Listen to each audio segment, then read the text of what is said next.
সোনারং তরু ছায়ার প্রথম ফুল গাছ হিসেবে এই শিউলি গাছটি আমরা রোপণ করি 2012 সালের 10 জুলাই।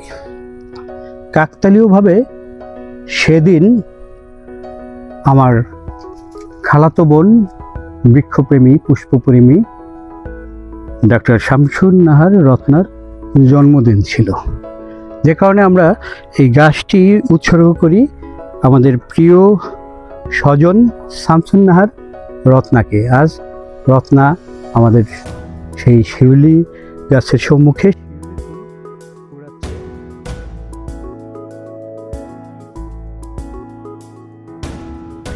এটা একটা অভাবনীয় ঘটনা যে একটি গাছ রোপণের প্রায় 13 বছর পর সেই গাছের ফুল হাতে নিয়ে মুগ্ধ আমাদের কাজিন ডাক্তার শামসুন নাহার রত্না। কেমন লাগছে তোমার? আমার তো ভাইয়া চমৎকার লাগছে। আমি এমনিতেও খুব ফুল পছন্দ করি, তার উপরে আমার জন্য এরকম একটা গাছ, মানে এটা আসলে আমার জন্য অভাবনীয় আনন্দের।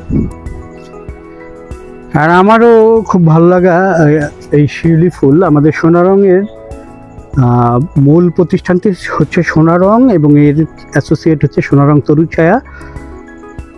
সোনারং লেখার রয় শূন্যটি কিন্তু আমরা তৈরি করেছি শিউলি ফুল দিয়ে।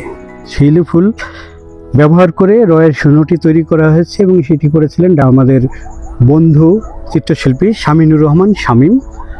আর প্রথম ফুল গাছ হিসেবেও আমরা রোপণ করেছি, খুব ভেবেচিন্তে নয় কিন্তু, এই শিউলি ফুলের গাছটি। এবং এর চারা গাছ নানান জায়গায় ছড়িয়ে ছিটিয়ে গেছে, বড় হচ্ছে নুহাশপল্লিতে, বড় হচ্ছে রত্নাদের আষাঢ়ি চর যে বাড়ি, সেখানেও বড় হচ্ছে এবং সেখানেও তারা মুগ্ধতার সঙ্গে সেই ফুল কুড়োয় সেই ফুলের ছবিও আমাকে পাঠিয়েছে। তোমাকে অশেষ ধন্যবাদ যে একটি ফুল উপাখ্যানের সঙ্গে তোমার নাম জড়িয়ে রয়েছে। আমিও কৃতজ্ঞ ভাইয়া, থ্যাংক ইউ।